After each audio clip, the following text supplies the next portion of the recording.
Hello everyone, my name is Rachel. Welcome back to my channel, and welcome to another Vlogmas Vlogmas part 2. I finally, like just now, finished editing my Orlando vlog, my Vlogmas part 1 vlog, so that is now up for your viewing pleasure. I will link that up in the cards above. I also just edited the thumbnail. I think it looks adorable. But yeah, this took me a good 2-3 days. Yeah, 3 days to fully edit this vlog.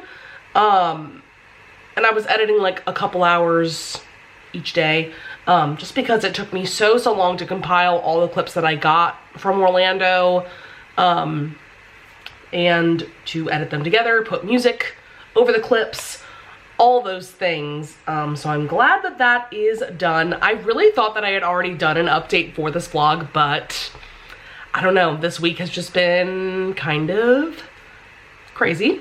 But okay, I have some happy mail to open up, and then we will get to a reading update. Let's see, I think I know who this is from. Yes, Avery, because Avery told me that she had sent me something.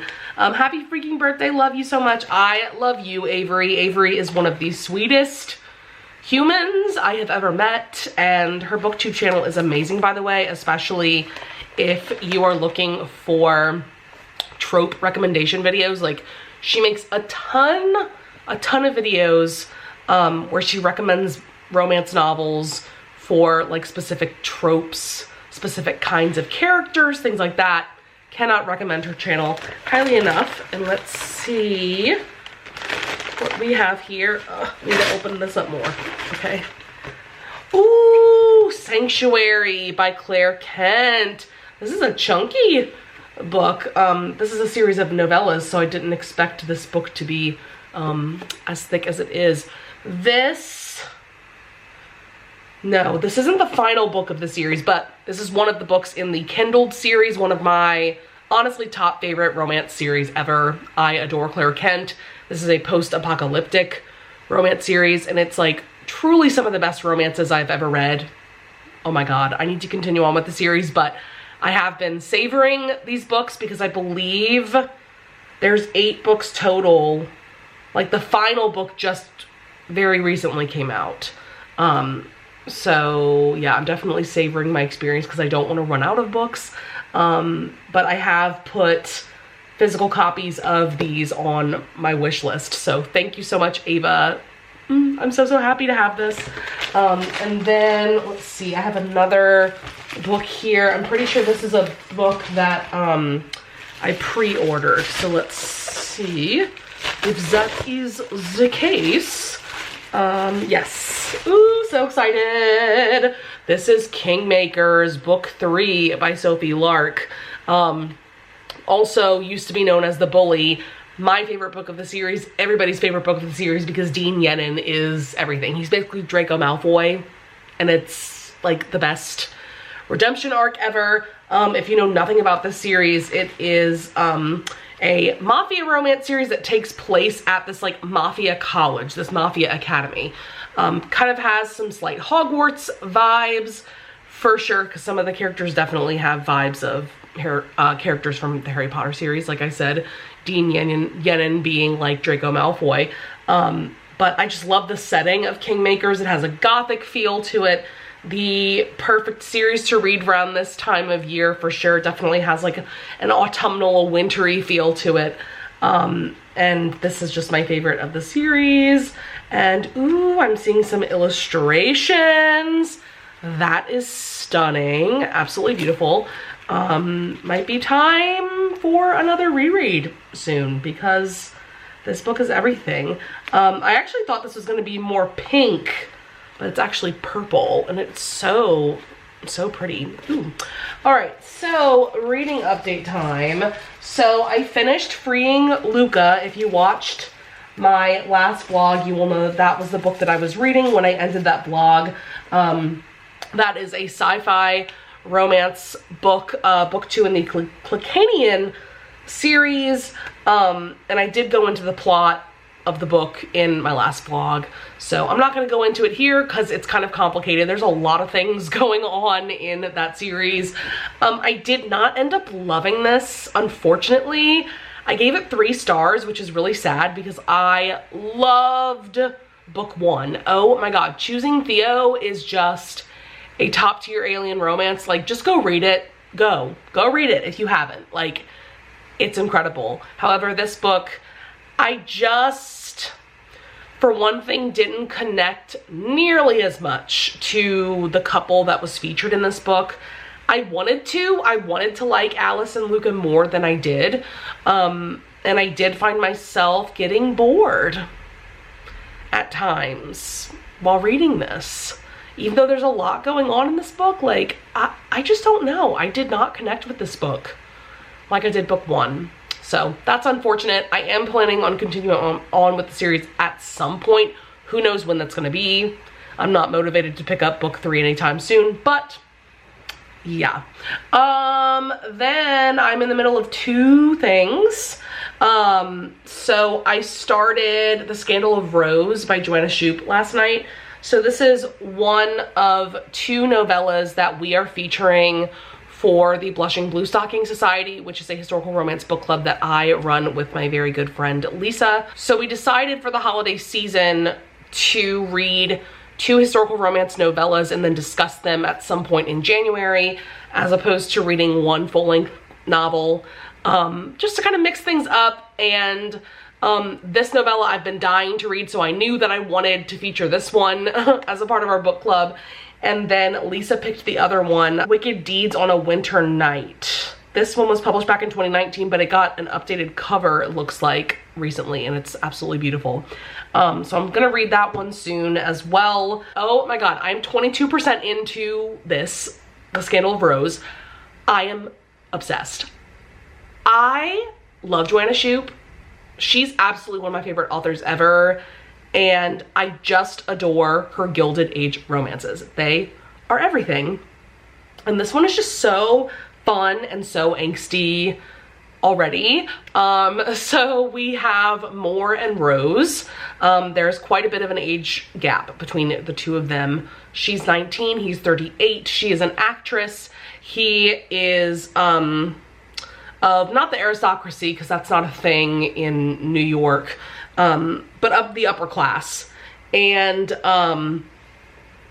so Rose actually makes this relationship happen between her and Moore, because she notices that he comes to see her in a show night after night after night, and so she goes and waits in his carriage. And so when he gets in the carriage, he sees that she's there.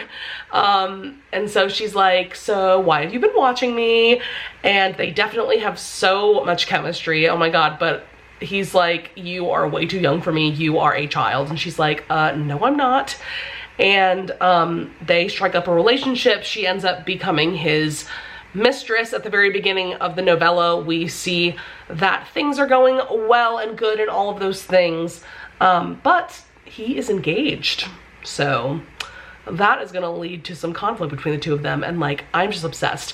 One thing that really has stuck out to me about this novella is that it's told in first person. It is dual POV, so we get like a chapter in Rose's POV and then a chapter in Moore's POV, but it's told in first person. So when we're in Rose's POV, it's her saying like, I did this, I said this, which is so unusual when it comes to historical romance. I'm not really sure why. I guess a third person POV does give a more historical period type feel to writing. I guess first person does feel more modern, but I just think it's interesting that this is told in first person, and it's so good. So very excited to read the rest of this. I might finish it tonight. I'm just, yeah, so obsessed. And then I also started Cruel Winter with You by Ali Hazelwood because I needed an audiobook to listen to while driving to and from work today. I'm already halfway through this because it's only a 2-hour audiobook. But this one is about Jamie and Mark. They've grown up together. Mark is Jamie's best friend's younger brother, and we see that he has been obsessed with her, like, most of their lives, and she's kind of oblivious to it.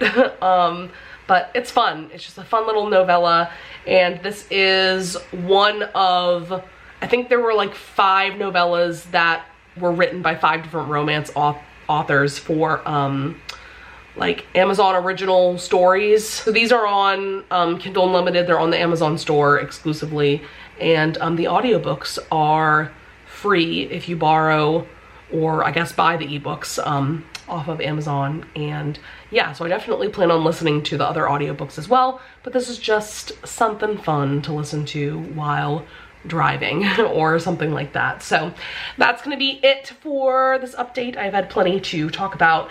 I probably will do an update at some point tomorrow, because I have a feeling I'm gonna finish definitely both of the novellas that I just talked about. I do have a couple of full-length books on my immediate radar that I really want to start really soon as well.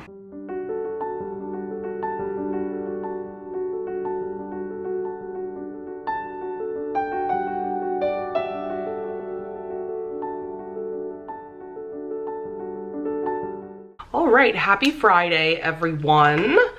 I finished 3 things yesterday, which is really great because so far December has been super, super unproductive for me reading wise, and there are just so many books that I want to read. So I'm very happy about finishing 3 things yesterday. First up is The Scandal of Rose by Joanna Shupe. I gave this 5 stars. I really, really loved it. Like, Joanna Shupe just can do no wrong in my eyes. I'm absolutely obsessed with everything I've read by her, especially in the last couple of years. Specifically, like, I don't think I've given anything less than 5 stars by her since like 2020, something like that. So yes, I'm a huge fan. I loved the dynamic between Rose and Moore. The age gap added a lot of tension and angst to their relationship, and I love that Rose was the one to pursue Moore first, but then Moore ends up falling for Rose, Rose ends up falling for Moore, and by the end he has to be the one to pursue her. I really, really love how that all turned out. A really great grand gesture, in my opinion, by the way, with this one. Just really fun, really sexy. Just, you know, what I come to expect from Joanna Shupe at this point. I also read the first 2 little novellas in this series of Amazon original stories. The first one was Cruel Winter with You by Ali Hazelwood. I'm pretty sure I set up the plot of this one in my last update. I gave this one 4 stars. I thought it was adorable. I love Ali Hazelwood. I have truly enjoyed everything that I've read by her. I think I've read everything she's written so far. I'm a huge fan. This was just a really sweet childhood friends to lovers, essentially, story. And yeah, it was really solid. And then last night I did read Merry Ever After by Tessa Bailey. This is the next novella in this series of Amazon original stories.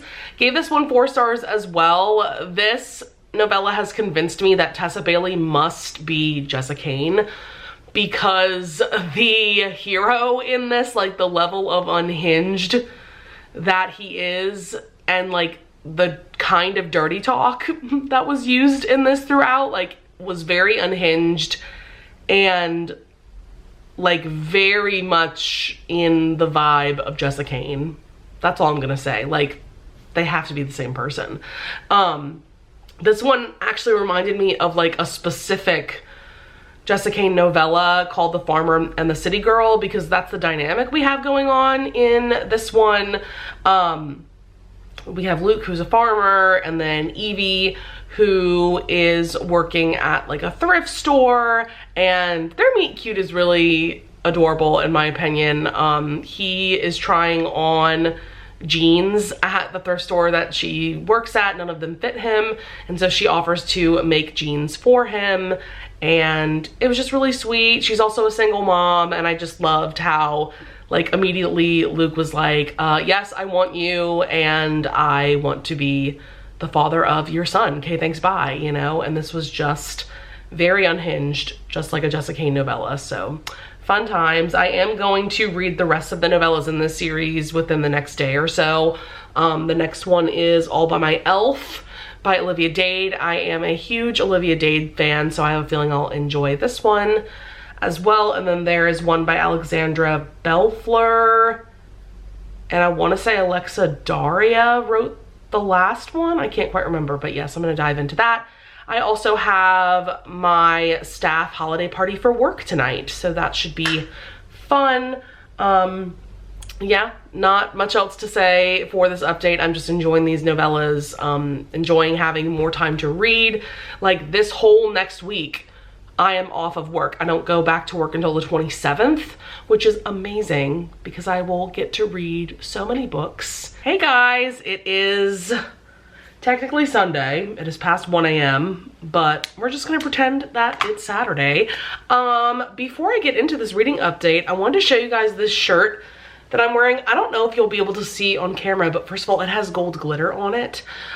This is the one souvenir that I got while in Disney World. So this logo says established 1971, and then I'll turn around. Hopefully you'll be able to see at least most of what's on the back. It just says Walt Disney World. And then the rest of the shirt has like the like icons of all 4 parks. You've got the castle for Magic Kingdom, Epcot Ball, let's see if, and then the Tree of Life for Animal Kingdom, and the Tower of Terror for Hollywood Studios. My mom got this for me when we were there, and I love this shirt so much. So I read All by My Elf by Olivia Dade, then Mayhem and Merriment by Alexandria Belfleur, and then Only Santa's in the Building by Alexis Daria. Of those 3, I would say Alexis Daria's novella was my favorite. It was really adorable. It takes place in New York City, and it's like a neighbors to lovers romance. Very adorable. I would say my favorites of this whole series would have to be Allie Hazelwood's and Alexis Daria's. I definitely enjoyed theirs the most. And then late last night, I started Last Christmas in Paris. This is by 2 authors, Hazel Gaynor and Heather Webb. So I was influenced to read this by Christy and Tori because they run a historical fiction book club together, and they read this book for their December pick, and it just sounded so good. One thing that really drew me in with this book is that it centers on World War I. I don't know that I've ever read a historical fiction that centers on World War I. Now that I'm thinking about it, I've definitely read plenty of World War II stories. But yeah, World War I feel like just isn't written about nearly as much as World War II.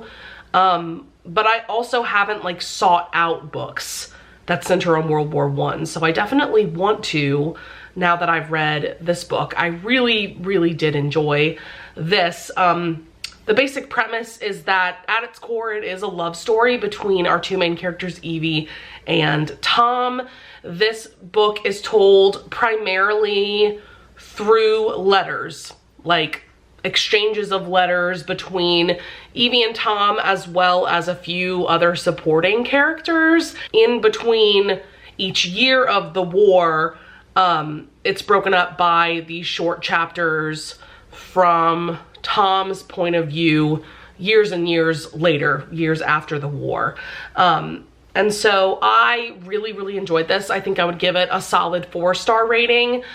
I think for me, given that it was told primarily in letter format, I kind of felt like it became a bit monotonous after a while. I personally would have appreciated more variety in the style of storytelling, in the way that it was told, the way that it was written. But it is very well written, very emotional. Obviously a heavy book given that it's centering on a war. And the end made me emotional, and I definitely cried a little bit. I really, really loved how this book wrapped up and how it ended. I thought that that was absolutely beautiful. And I definitely would recommend this book as well, especially if you enjoy historical fiction, if you are looking for a historical fiction that kind of sort of centers around Christmas. Like I said, it's told throughout the whole war, so it's not just about Christmas. But yeah, I just really enjoyed this, and I'm glad that Tori and Christy picked it for their book club, because I definitely would not have read this book otherwise. So that's really it for this reading update. It is almost 2 a.m. at this point. So I think for the rest of the night, I'm gonna watch a movie maybe. I really need to do my annual rewatch of The Muppet Christmas Carol, which is the superior adaptation of A Christmas Carol. And no, I will not accept Muppet Christmas Carol slander in the comments, because it truly is superior. I definitely have a few like Christmas romance novellas that I would love to read this week. I also am dying to finally read The Holiday Swap by Maggie Knox. This is a book that I have had on my shelf since like 2021, and every Christmas season I swear that I'm gonna pick this up and then I don't. So like, I absolutely have to read this book this week. That has to happen. The premise of this is really cute. It reminds me of like a Netflix or Hallmark Christmas movie. We have a set of twins. I guess they end up swapping lives around the Christmas season, and they end up falling in love, and that just sounds like a fun time. And I definitely want to read something more lighthearted since just finishing Last Christmas in Paris.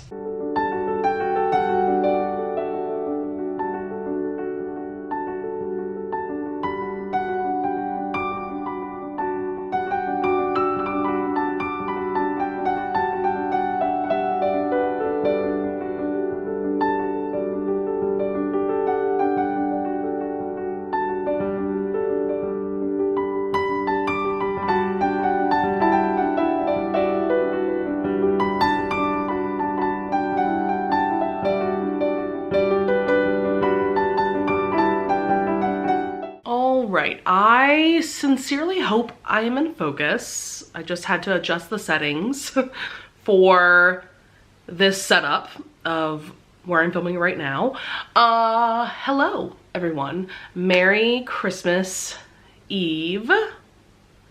I definitely meant to update yesterday and I just didn't. So this is gonna be kind of a longer update because I have 2 books to talk about that I have read and finished within the last couple of days. So the first one is The Duke Who Despised Christmas by Scarlett Scott. This is book 1 in a series of Christmas romance, Christmas historical romance novellas that Scarlett Scott is going to be coming out with. In her author's note, she mentioned that she's going to be coming out with 1 each year. So this is the first book. This one came out, I want to say, at the beginning of December, and I am someone who is a huge fan of Scarlett Scott. She is an indie historical romance author, and while I haven't given every book that I've read by her 5 stars, the ones that I have given 5 stars are like ultimate favorites of mine, like truly top tier romances for me. I was so excited going into this novella. I guess I'll take my glasses off because they're kind of glaring. I was so excited going into this novella because I knew the basic premise that we have Jocelyn, our heroine, who is the housekeeper for Quint, our hero, who is a duke, and he is a grumpy, scarred man. And I love grumpy, scarred heroes. And he despises Christmas basically because his wife passed away like 3 weeks before Christmas a couple years back due to a house fire, and she was pregnant at the time. So he lost both his wife and his unborn child.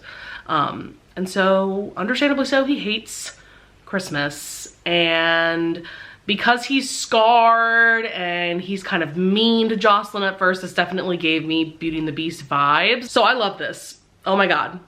This was so good. This is a novella. It's like 150-ish pages. I felt like that was the perfect page length for this story and this romance. I loved how hard Quint fell for Jocelyn, and that he didn't give a shit about their class difference, about her being his employee, none of that. Like, as soon as he fell for her, he was like, I want to court you, I want to do this right.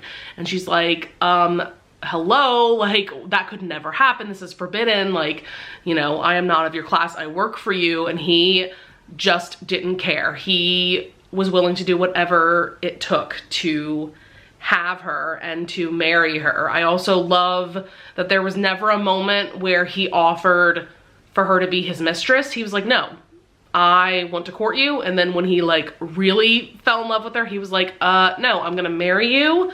Okay, thanks, bye. I just love a grumpy hero who ends up being like the sweetest man, the sweetest lover, so sweet and tender, absolutely obsessed. So yeah, this was amazing. Couldn't help but give it 5 stars. It's interesting. I was looking at all the books that I've read this month, and all of the books that I've given 5 stars so far this month are historical romances.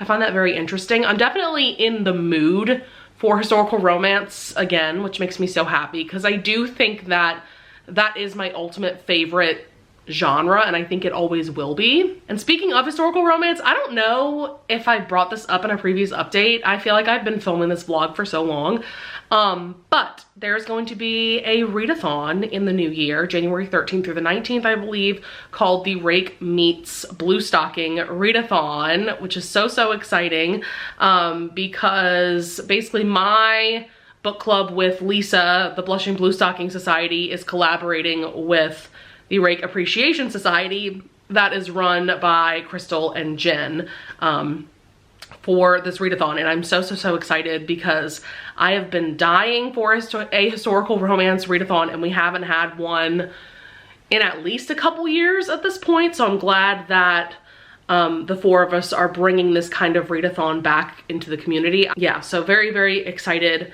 for that. I've already been brainstorming what books I want to put on my TBR. I definitely want to prioritize books that I own physically, because I have so many historical romances that I have not read yet. So I definitely need to remedy that. But let us get to the second book that I read in the last couple of days. That is Uglies by Scott Westerfeld, book 1 of the Uglies series, which is a YA dystopian fiction series of 4 books, I believe. I did see, like, when I finished this book, there was like a list of all of his books. There might be some novellas set in this world. I need to do my own research. So this is a series that came out, well, the first book came out in 2005, around the time when I was in 6th grade. And I can remember when I was in, I want to say 7th grade, like, a lot of people that I went to school with were reading this series and talking about it, and my English teacher at the time promoted this first book to us. I remember she read like the first chapter or so to us and like talked about the synopsis. That is something that I like vividly remember from middle school. My English teacher really did a fantastic job of promoting YA fiction books to us. I remember that because of her, I read the Click series, like the iconic Click series, if you know, you know. But yeah, she also talked about this book and this series, and this is a book series that I'm not quite sure why I never read it, because if there's one thing you should know about me, I have pretty much always been and always will be a YA dystopian fiction girly. So I don't know how this series slipped my mind. Now I will say I wasn't reading a ton when I was growing up. There are some books that stand out in my mind. I did read the Twilight series when I was in high school, for instance, but I wasn't nearly as big of a reader as I am now that I'm out of school. But yeah, I was thinking about this series recently because Netflix came out with an adaptation of this first book, Uglies, earlier this year. I don't think it came out too long ago. And so because of that, that incentivized me to finally you know, pick up this series, pick up this first book. And so I started this last night. I read the first like 60% yesterday, and then I finished it today, this afternoon, and I really enjoyed it. I thought it was really solid. So this is about Tally. She lives in a society where, you know, it's a futuristic dystopian society where when you turn 16, you get this surgery to become pretty, to become conventionally attractive. So everyone over the age of 16 is pretty, is beautiful, and everyone before the age of 16 is known as an ugly. And the premise of this reminds me of a couple of episodes actually of the Twilight Zone, the original Twilight Zone series from like the 50s and 60s. There was one episode that is like absolutely iconic where there's this woman who she is conventionally beautiful, and she's like running around this hospital, and I remember like the doctors and nurses are forcing her to undergo this surgery to make her beautiful in their eyes. And it turns out that this society's idea of beauty is having like a huge pig nose, like literally a pig nose. And then there was another Twilight Zone episode where like you reach a certain age and you pick from like a certain number of models to become, like to look like. So everyone ends up looking pretty much the same or very similar to one another. So I have to wonder if this author got inspiration for this premise from those episodes. Something that struck me while reading this first book is that it came out, like I said, in 2005, almost 20 years ago, which is crazy to think about. And I really think it holds up well. I really think it is a very solid YA dystopian story. I thought it was paced very well. The plot goes in directions that I definitely wasn't expecting. And I also like couldn't help but think about like the timeline of YA dystopian fiction. You know, given that this came out in 2005, that's 3 years before the first Hunger Games book, which, as we all know, that has become like the YA dystopian series, right? The only book or series that I can think of that is YA dystopian that came out before this would be The Giver by Lois Lowry. I'm pretty sure that came out in the 90s, if I'm not mistaken. So I think, if I'm not mistaken, this book and this series in a lot of ways is a sort of blueprint for what YA dystopian fiction is, even up to today, nowadays, right? I would love to hear from you guys in the comments if you want to leave a comment telling me about, you know, if there's any books or series that you can think of that came out before this one that are YA dystopian, you know? So yeah, I thought it was really solid, really enjoyed it. The ending of this is really solid. Wasn't quite like a shocking cliffhanger by any means, but I thought it was a really good point to end the story of book one. So I'm definitely looking forward to continuing on with this series at some point. Book two is called Pretties. I'm also looking forward to, I think I'm gonna watch it tonight, the Netflix film adaptation. Even though I have not heard great things about it, I'm still interested to see how they adapted this first book into a movie. And I find it weird that it's taken this long for this book to be adapted. So that's gonna be it for this update. I definitely am gonna read more tonight because it's only like, let's see, it's only 7:30 right now. So there's a lot of Christmas romances that I still want to read before the end of the Christmas season.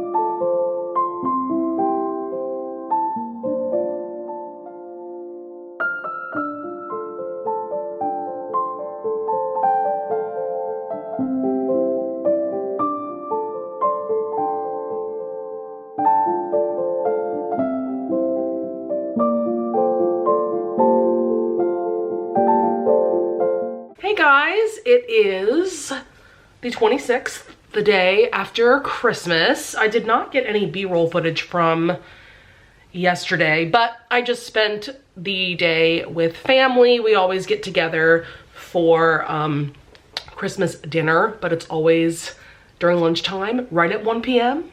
No earlier, no later.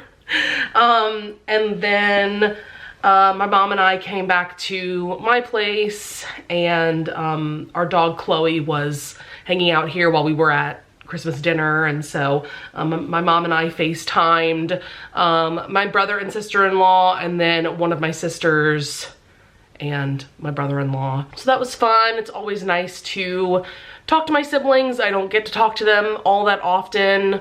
None of them live locally. One of my sisters does live about like 45 minutes to an hour away, so she doesn't live too far away. But then my other sister lives in California, and my brother lives in Washington State, in Seattle specifically. But that's been the norm for our family for the last few years. So yeah, it's always nice to reconnect with them.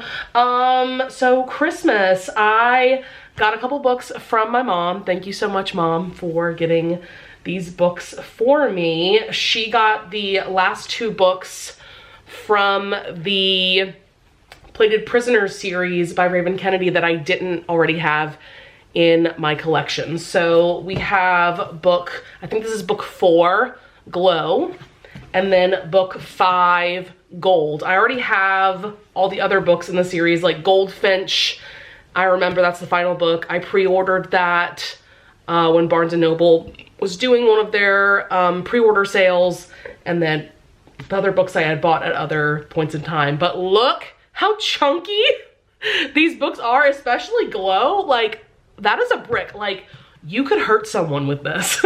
I mean, Glow is also, I mean, Gold is also pretty chunky. But yeah, wow, these books get thick for sure. I still have not continued on with this series. I've only read book 1. I read that way back in September, and I've been meaning to read book 2. It is on my immediate TBR. Let us talk about the 2 books that I am currently reading. I started this one today, and then this one last night. Yes. Oh, also real quick, I did want to mention 2 things I wanted to mention. I watched the Uglies film. Was it last night? No, the night before. I enjoyed it, but I feel like it was very derivative of other YA dystopian movies that I've seen. Like, there was just so many visuals that specifically reminded me of the Divergent films. And it's just so interesting because, like, the book series, like I said in my last update, was kind of a blueprint for the genre, right? Yet this film was made 20 years later, so it's like the last film of its kind, and because of that, it feels incredibly, like I said, derivative. I just feel like the filmmakers didn't really bring anything all that original to the genre other than the story itself, and that comes from the source material, right? The movie also looked like it was made around like 2010, 2012 in terms of like the visual effects and like how they chose to like differentiate the pretties from the uglies. I have a feeling they're not gonna bother making films for the sequel books. And I'm totally fine with that, honestly.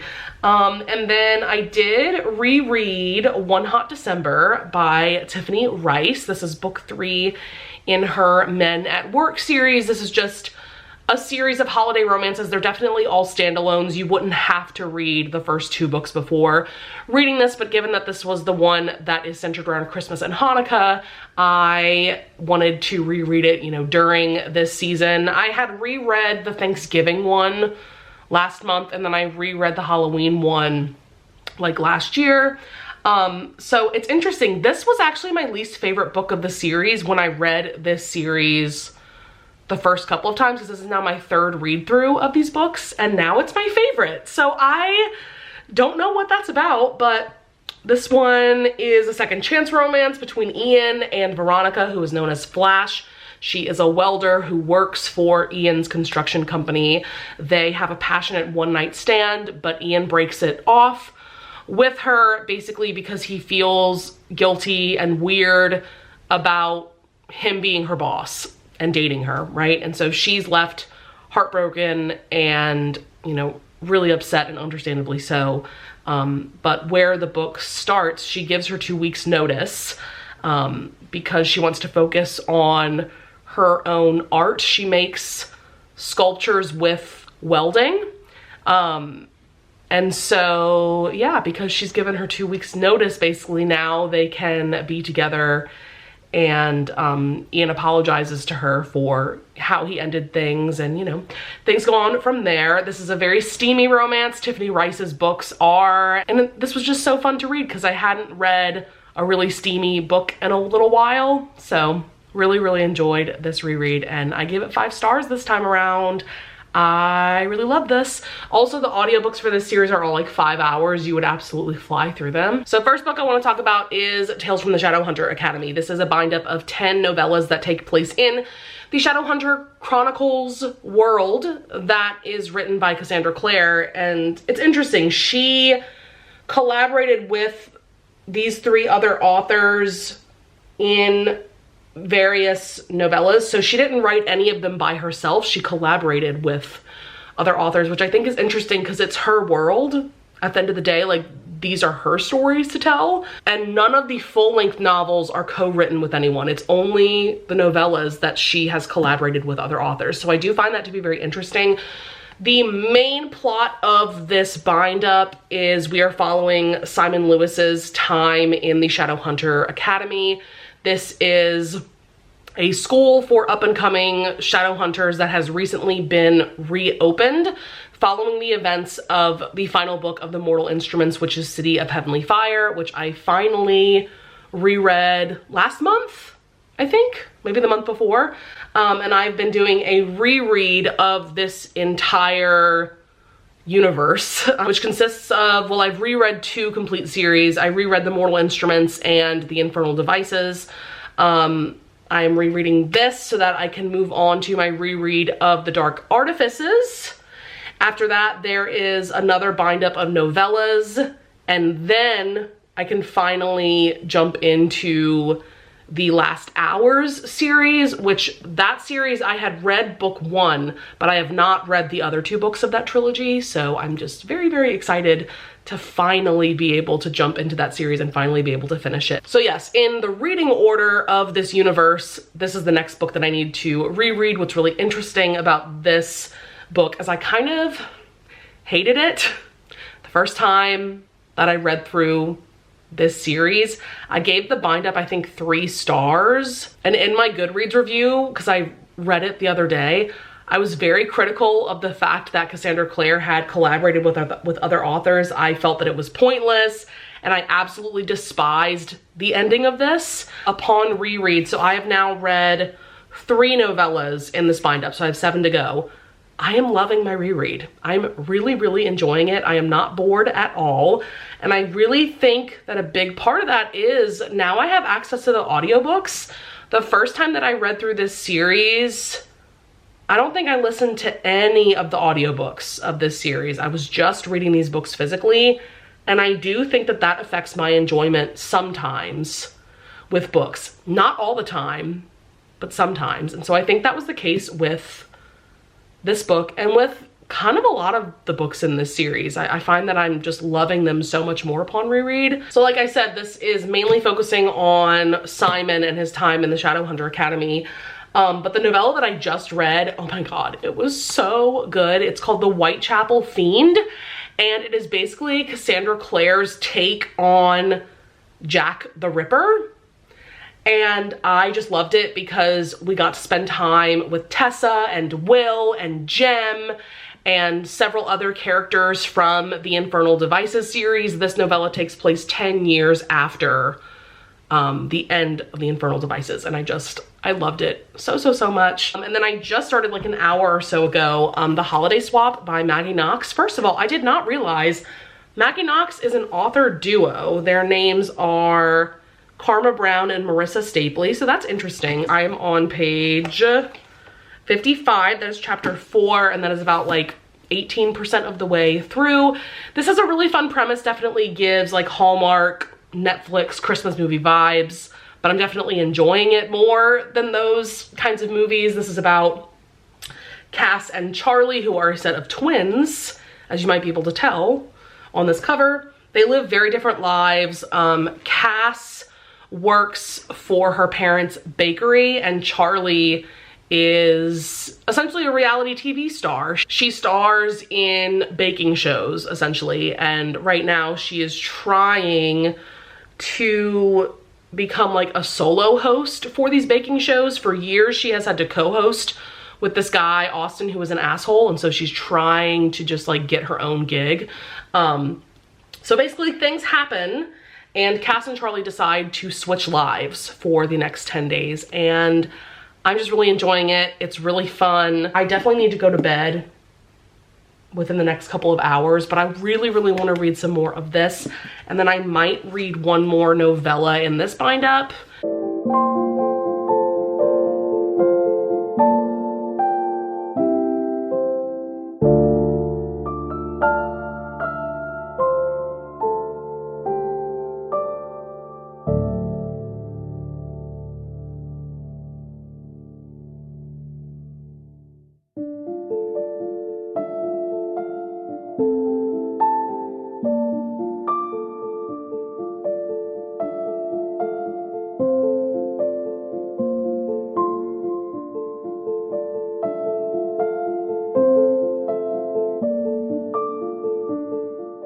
All right, hey guys, I am in my filming setup for when I film sit down videos now. I just filmed my top 10 favorite books of 2024. I will link that video up in the cards above. I also had some honorable mentions to talk about in that video.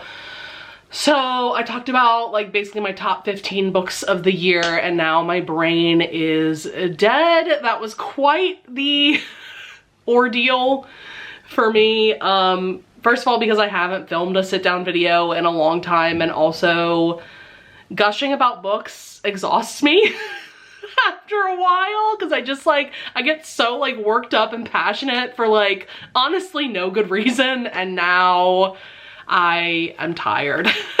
Like my body is tired. I am finally here to give an update for this vlog. I have not updated in a few days, and honestly for like no good reason, but I have 5 books to talk about, 3 that I physically own. So since I last updated you guys, I finished both Holiday Swap and Tales from the Shadowhunter Academy. Holiday Swap I gave 4 stars. I thought it was cute. The whole first half I was just really loving like the twin hijinks of their swap and how they were both starting to fall for their love interests and all that stuff. But the second half kind of slowed down for me and just wasn't quite as interesting, but I still did really enjoy it for what it is. So yes, 4 stars. And then I finished Tales from the Shadowhunter Academy by Cassandra Clare, Sarah Rees Brennan, Maureen Johnson, and Robin Wasserman. I ended up giving this 4 stars upon reread. The first time that I read this, I gave it 3 stars, and I remember being very bored, but having the audiobook did so much for my reading experience, and I ended up really, really enjoying this bind up of novellas, especially having since read like the Dark Artifices series, which takes place after this bind up. Like, knowing what I know about that series definitely added a lot to my experience rereading this. I understand the ending better. I'm more like devastated emotionally than I am mad. Like, I do get it. I get that the ending had to show the stakes that these characters are going up against. And it did end up being really beautiful and emotional, and yeah, but it really is just so sad. But despite that ending, I am so glad that I reread this, and I'm really, really excited to dive into my reread of the Dark Artifices series. The world and the characters are just top tier. They truly are. Then I read Wicked Deeds on a Wicked Night by Stacy Reed. So this is one of our picks for the Blushing Blue Stocking Society, which is a historical romance book club that I run with my friend Lisa from Remarkably Lisa. This is, I believe, more like Regency romance. This is about our main character's Primrose and the hero. I want to say his name was Marcus, but I could be wrong and I'm too lazy to look it up. This one's really sweet. It's like a friends to lovers romance, but they fell for each other before this novella starts. So basically Primrose is the governess to Marcus's younger sister. And so they got to know each other because they're both early risers. They get up really early in the day. And so they take these long walks together and they just bond over, you know, mutual interests, and they fall in love with each other. But Marcus decides to enlist in the military and he goes off to war for a couple of years. Now he is back. And so Marcus is ready to marry Primrose, but this is definitely kind of a forbidden romance because of their class difference. Marcus is in this family of nobility. His father is an earl, he's a viscount, so he is expected to marry someone in the ton, marry someone of society. In fact, his mother has someone specific for him to basically go into this arranged marriage with, but Marcus wants nothing to do with it. He loves Primrose and he wants to marry her, and so that definitely creates quite the scandal. I will say the second half of this novella gets very sad because of Marcus and Primrose's relationship with Marcus's family, but it was also just a really sweet and really beautiful romance. I thought it was just a really solid holiday historical romance novella. I ended up giving this 4 stars. I really do enjoy Stacy Reed's writing style. She's not like a top favorite historical romance author for me. I don't think I've given any of her books 5 stars, but I have truly enjoyed them for what they are. Then I also read late last night, oh my god, this was so good, A Very Stalker Christmas by Layla Faye. This is, I mean, as you can tell, a stalker romance. We have our main character Logan, who basically looks like Draco Malfoy, which of course I'm gonna be obsessed with, because there were a couple of sketches of his character throughout the novella, and yeah, he is straight up Draco Malfoy and it's everything. But he was in the military and he definitely has PTSD to the point where he has what is known as traumatic mutism. He doesn't really speak unless he is wearing a mask of some kind. Then he feels comfortable enough to speak, but most of the time he is just silent. He has been stalking our main character Emma for the past like 6 months, and he has been like breaking into her house and cleaning her house, doing things for her. And Emma is just kind of like blissfully ignorant about it. Like, she knows someone is coming into her house and cleaning her house and stuff, but like she just thinks she has like a mysterious friend who wants to help her. Basically, like, this totally gave me vibes of a Jessica Kane novella. Like, Emma is totally a Jessica Kane heroine, like, absolutely. And Logan is absolutely obsessed with her, and I was just so addicted when I was reading this novella last night. Like, I literally couldn't put it down. Like, I had to read the whole thing in one sitting, which I don't normally do, and it was a little over 100 pages, and it was just so good. Like, I just couldn't get enough of these two characters together, and I loved the moment where he finally confessed that he's been stalking her and she is just here for it, and yeah, like, I just love this. It was so fun. I gave it 5 stars.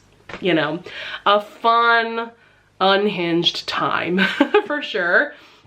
Then last book I want to update you guys about is The Stolen Heir by Holly Black. So this is book 4 in her Elfame series, which is a YA fae fantasy series. The first 3 books are the Cruel Prince trilogy, and then this book is book 1 of a companion duology. So I have been rereading this because I read this when it came out, and I want to say that was like January of 2023. And then early this year, the follow-up to this book called The Prisoner's Throne came out.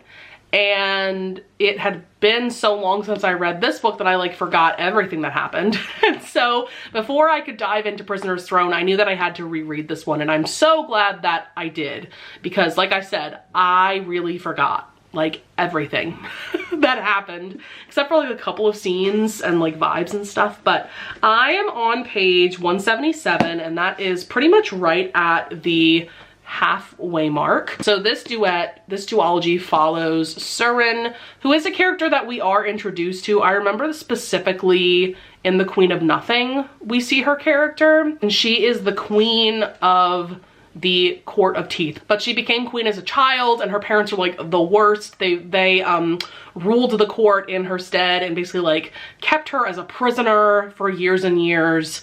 And then we have Prince Oak, who is our other main character, who is the younger brother of Jude, who is the main character of the Cruel Prince trilogy. And so basically Oak needs Surin's help for this quest that he is on. I'm really enjoying my reread. I think I'm enjoying it more than the first time that I read it. I think I'm just picking up more things. I did kind of annotate my copy the first time that I read it. I was just like underlining quotes that I really liked. And I'm finding this time around that I'm underlining more. I love this world. I love Elfame. I love the way that Holly Black writes Fae. It's very similar to how Cassandra Clare writes Fae in the Shadowhunter Chronicles world. They feel very similar to me. It just feels very authentic to Fae folklore. And I'm really enjoying the characters that this installment follows. Obviously, they're not quite as iconic as like Jude and Cardan from the Cruel Prince trilogy, but I am enjoying their story nonetheless. So I'm excited to, you know, read more of this. I'm hoping to finish it. Probably won't finish it tonight because this book is about like 350 pages, but I definitely will finish it tomorrow.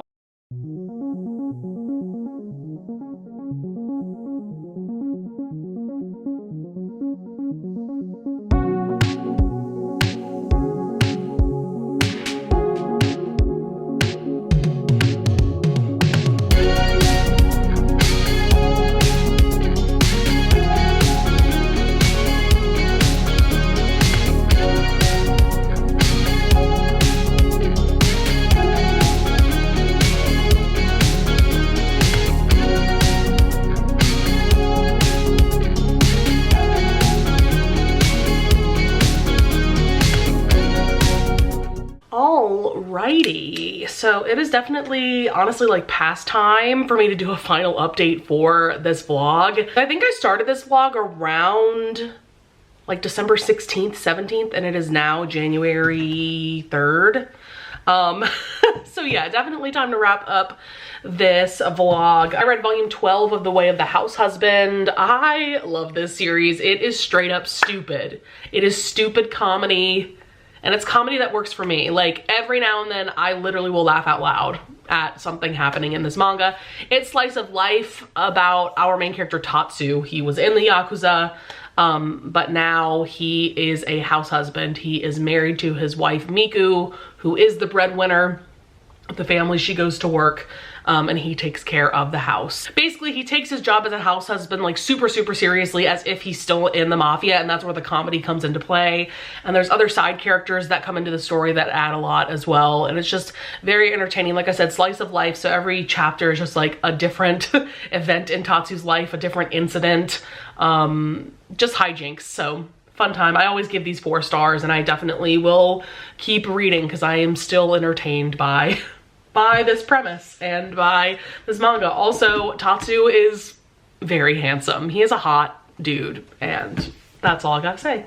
So I did finish my reread of The Stolen Heir by Holly Black. I gave this 4 stars the first time that I read it, gave it 4 stars this time around. I definitely feel like at times the pacing of this book isn't great, so I found it to be a chore to get through this at times because of that. I'm just very curious to see what happens in The Prisoner's Throne, which is book 2 of this duology. I have heard that Jude and Cardan actually get incorporated into the story, which is really exciting because they truly are the best characters in this world. In this book, they're just talked about a lot. You don't see them on page. So I am excited about that. It's interesting where this book ends. Like, I'm thinking, is there gonna be a war in the Prisoner's Throne? Like, what is happening? I did also read yesterday the entirety of The Christmas Tree Farm by Lori Gilmore. This is book 3 in her Dream Harbor series. Book 1 was The Pumpkin Spice Cafe, which took place during autumn. I read that a couple months ago, really enjoyed it. Book 2, oddly enough, takes place in summer. So I haven't read that one yet. And then this one obviously is winter, Christmas time. So this one is about Kira. She decides to reopen the Christmas Tree Farm that was in Dream Harbor. She's definitely a grumpy heroine. And then we have Bennett, who is the brother of Jeannie, who was the heroine from book 1 from the Pumpkin Spice Cafe. He's visiting her for the holidays. So Bennett definitely gives like cinnamon roll hero, slight like sunshine vibes to her grumpy vibes also. And yeah, this was just really cute. Ended up being really sweet. These books are definitely on the spicier side. There's definitely a couple of explicit sex scenes. I did want to throw that out there. Like, you wouldn't necessarily expect that from these covers, but these books are marketed as Hallmark movies, but spicy, basically. I will say the end got me. I actually teared up. I think I cried a little bit at the ending, actually, because the third act breakup happens. Kira writes a letter to Ben, and then Ben shows up with all of these letters for her. And like, I don't want to spoil too much of the grand gestures, but it was just really, really sweet. I love letters in romance novels, you know? So that's gonna be it for this vlog. That's gonna be it for Vlogmas 2024. I feel like Vlogmas was a bit of a fail for me this year, given that I only did 2 vlogs. And I mean, I am really happy with how my last vlog came out, the Orlando vlog. I'll link that up in the cards above, but I'm not really sure about this vlog yet. I haven't edited anything yet. I don't know if I have much going on. I would love it if you would leave a comment down below if you want to discuss any of the books that I brought up in this video. I would also love it if you would leave a like and subscribe, and I thank you so, so, so much in advance if you do. And with all of that being said, I will see you guys in the next video. Bye.